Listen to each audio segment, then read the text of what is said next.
Assalamualaikum warahmatullahi wabarakatuh. Kembali lagi bersama saya Anissa Rahmawati dari program studi S2 Pendidikan Sains UNESA. Nah, kali ini saya akan menguji ulang statistika data tesis dari kakak tingkat dengan judul Pengembangan E-Modul IPA berorientasi integrated dengan model kooperatif tipe Number Heads Together untuk meningkatkan kemampuan literasi sains peserta didik MTS. Untuk penulis utamanya yaitu Elsa Monica di tahun 2025. Nah, di sini terdapat 3 rumusan masalah. Namun, yang akan diuji kali ini ada di poin ketiga, yaitu bagaimana efektivitas penggunaan E-Modul IPA berorientasi integrated dan kooperatif tipe Number Heads Together pada peserta didik untuk meningkatkan kemampuan literasi sains. Untuk teknik analisis datanya ada 3. Yang pertama uji normalitas, yang kedua uji T berpasangan atau paired sample t-test, dan yang ketiga analisis endgain. Untuk uji keefektifan ini ada 3 kelas untuk uji coba diperluas, namun saya akan menguji di kelas 7B dan 7D menggunakan SPSS.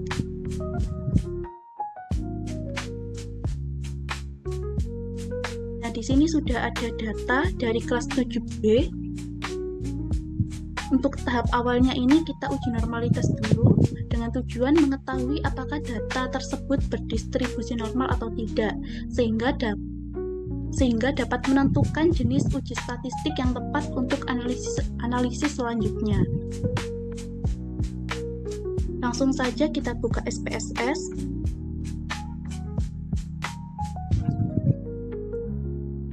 Di sini saya sudah memasukkan data untuk kelas 7B di SPSS.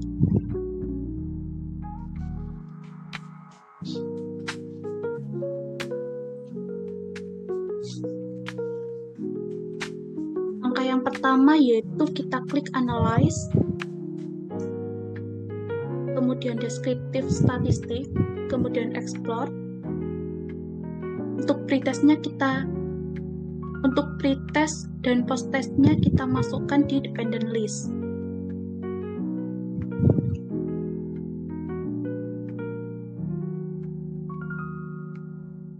Kemudian plots.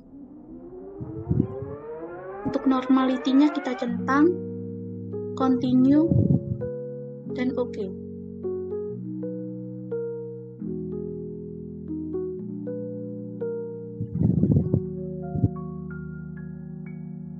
Nah, di sini untuk output uji normalitasnya sudah muncul. Kita lihat di bagian Shapiro-Wilk. Ini untuk pretestnya itu sebesar 0,110 dan posttestnya sebesar 0,456.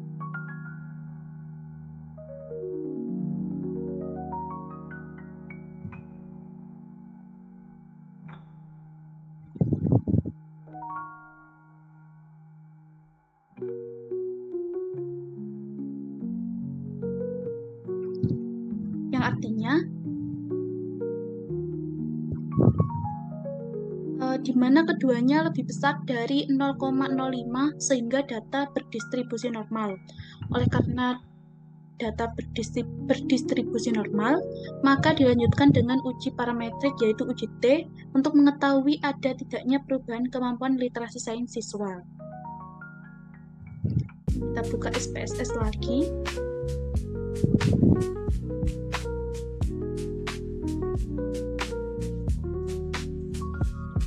Untuk uji T, kita klik Analyze, kemudian Compare Means. Kita pilih yang Paired Sample t-test.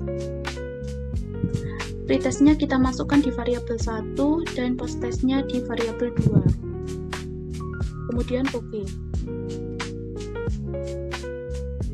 Nah, di sini outputnya sudah keluar untuk uji T. Kita lihat di bagian seek to tell-nya ini kurang dari 0,001.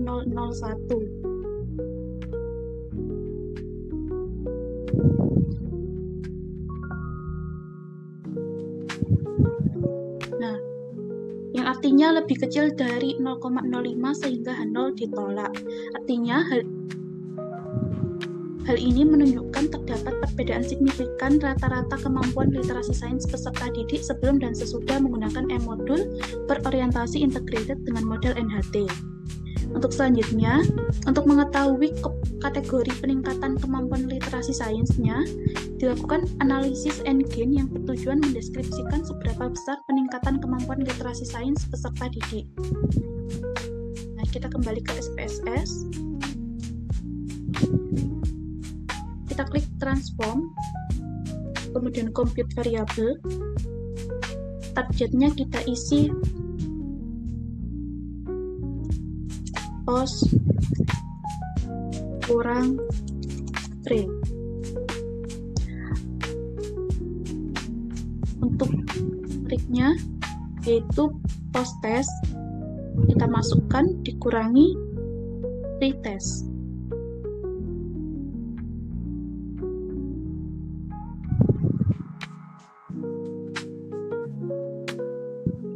Kemudian oke.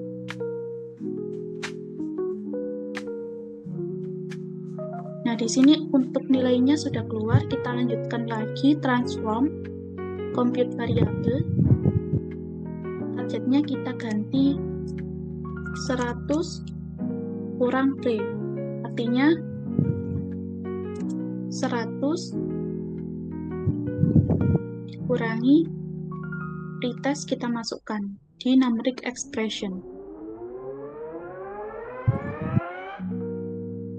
Kemudian oke. Nah, di sini nilainya juga sudah muncul. Kita lanjutkan lagi transform, kemudian compute variable. Target variabelnya kita ganti endgain score. Jadi numericnya itu pos kurang pre kita masukkan dibagi 100 kurang pre.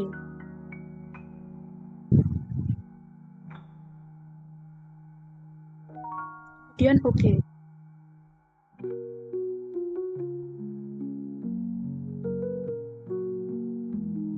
Nah, di sini nilai endgain score-nya sudah muncul. Kita lanjutkan. Analyze. Descriptive statistik, kemudian deskriptif. Untuk endgain score-nya kita masukkan di variabel. Kemudian oke. Nah, ini nilai untuk endgain score-nya. Kita lihat di bagian min, yaitu 0,7085. Yang artinya termasuk dalam kategori tinggi. Jadi, hal ini menunjukkan bahwa peningkatan kemampuan literasi sains peserta didik kelas 7B berada dalam kategori tinggi. Nah, kita lihat untuk menentukan kategori endgain-nya, kita kembali ke SPSS.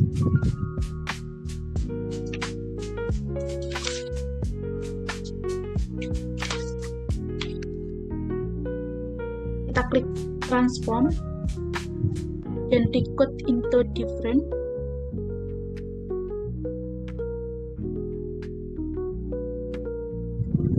Kemudian endgain score-nya kita masukkan di numeric variable. Name-nya kita isi kategori.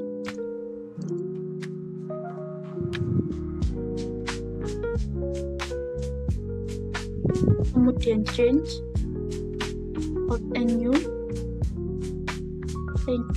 Range-nya kita isi 0 sampai 0.3, value-nya 1, kemudian add, selanjutnya 0.3 sampai 0.7, value-nya 2, kemudian add, selanjutnya 0.7 sampai 1, value-nya 3, kemudian add.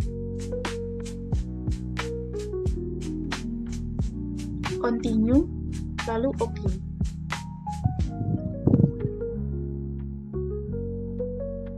kita kembali ke variable view.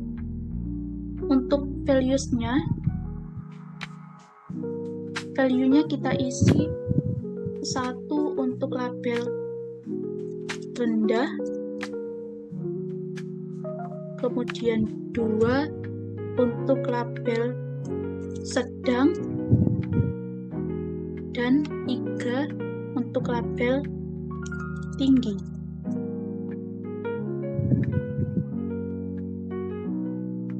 Kemudian oke. Kita kembali ke data view, kita klik analyze, kemudian descriptive statistik, kemudian frequencies. Nah, di sini kategorinya kita masukkan di variabel, kemudian oke. Nah, jadi di sini sudah muncul untuk output kategorinya. Jadi kategori sedangnya itu sebanyak 12 dan kategori tinggi sebanyak 16. Untuk totalnya 28.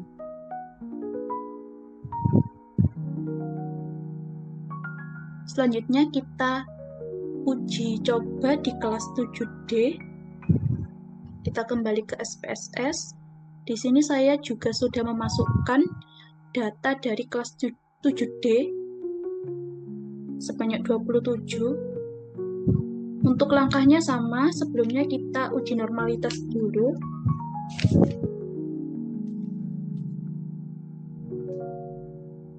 Untuk uji normalitas, kita klik analyze.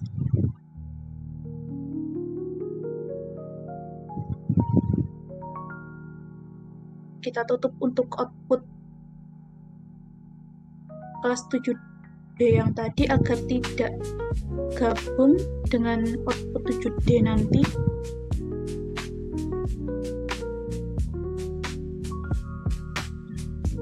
Kita untuk uji normalitas kita klik analyze.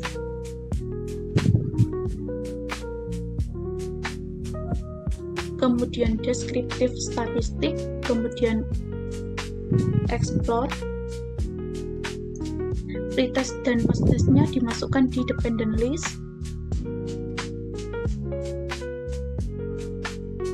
Kemudian plots, normality-nya kita centang, continue, oke.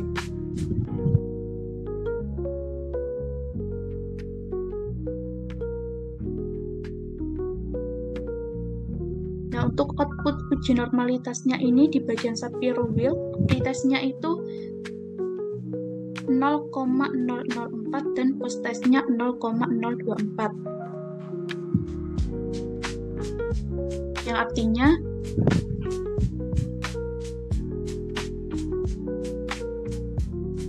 di mana keduanya lebih kecil dari 0,05 sehingga data tidak berdistribusi normal.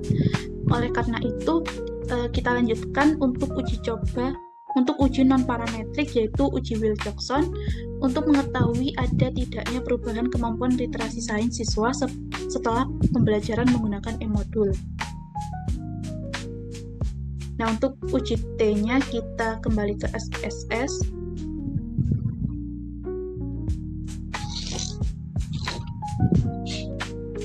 Kita klik analyze, kemudian compare means. Kita pilih yang paired samples di tes. Pretestnya kita masukkan di variabel 1 dan posttestnya di variabel 2. Kemudian oke. Nah, di sini outputnya kita lihat di bagian seek to tail-nya. Ini kurang dari 0,001 atau 0,000.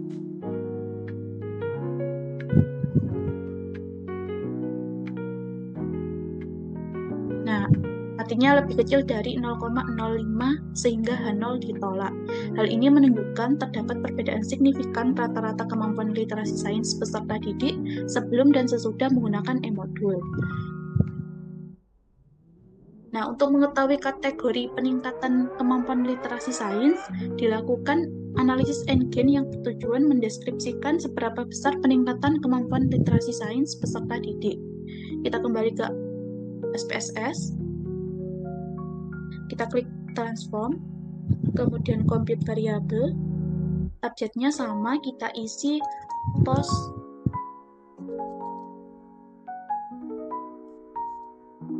kurang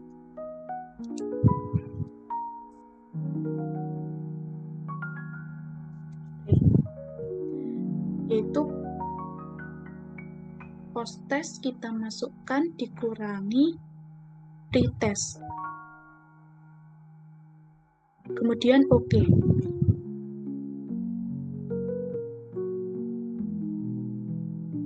Nah, kita lihat di sini nilainya sudah muncul. Kita lanjutkan transform compute variable.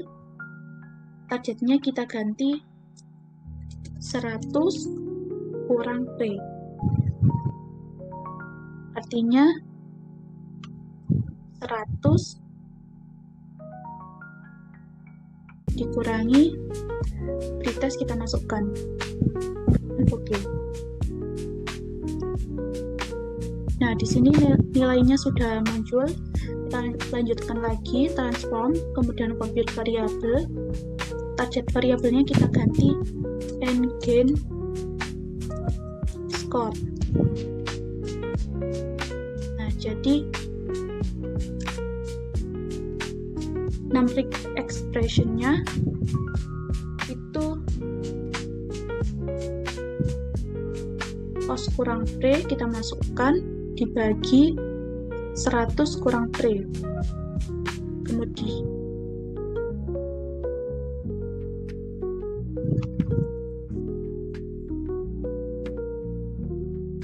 dibagi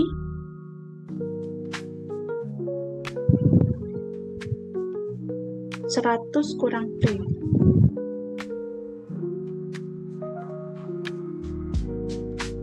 Kemudian OK.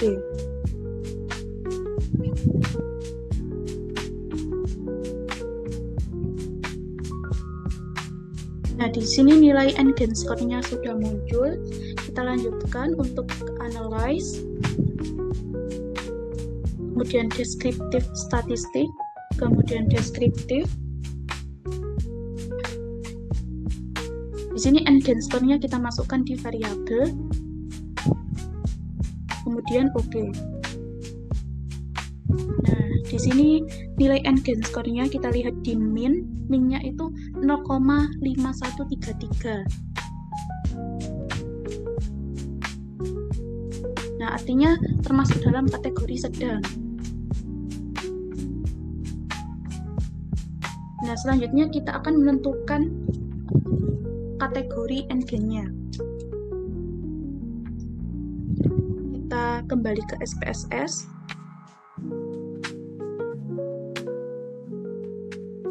Kita klik transform, kemudian recode into different. Di sini n-gain score-nya kita masukkan di numeric variable. Name-nya kita isi kategori, kemudian change, old and new, range-nya sama 0 sampai 0.3 untuk value 1, kemudian kita add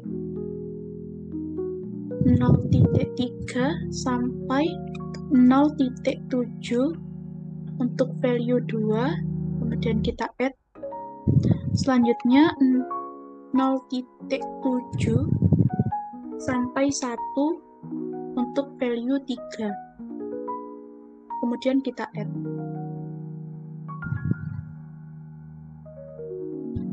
Kemudian kita klik continue,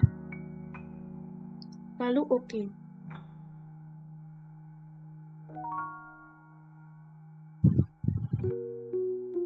Kita klik variable view di bagian values, kita isi 1 untuk label rendah, kemudian 2 untuk label sedang, dan 3 untuk label tinggi.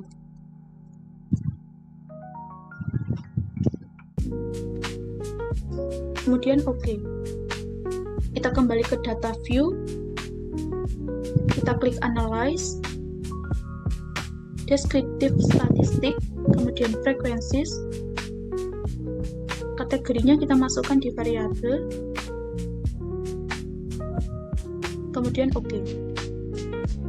Nah, jadi di sini kita bisa lihat bahwa kategori rendah itu sebanyak 4, kategori sedang sebanyak 16, dan kategori tinggi sebanyak 7. Jadi totalnya 27 untuk kelas 7D.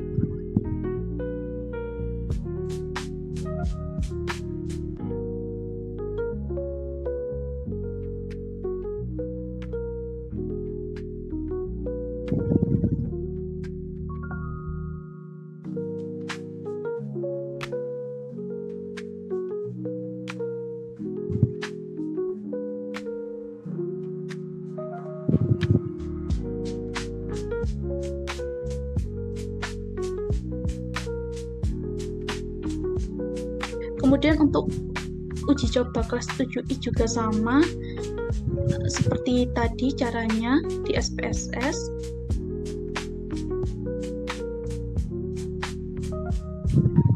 Namun saya mempraktekkan untuk kelas 7B dan 7D saja. Jadi kesimpulannya itu e-modul yang dikembangkan terbukti efektif meningkatkan kemampuan literasi sains peserta didik berdasarkan uji hipotesis menggunakan SPSS yang menunjukkan nilai signifikansi kurang dari 0,05 sehingga H0 ditolak. Hal ini menunjukkan adanya perbedaan signifikan kemampuan literasi sains sebelum dan sesudah menggunakan e-modul. Hasil analisis N-gain menunjukkan peningkatan pada kelas 7B sebesar 0,785 dengan kategori tinggi, kelas 7D sebesar 0,5133 dengan kategori sedang, dan kelas 7I sebesar 0,6576 dengan kategori sedang. Sekian presentasi yang dapat saya sampaikan. Terima kasih atas perhatiannya. Wassalamualaikum warahmatullahi wabarakatuh.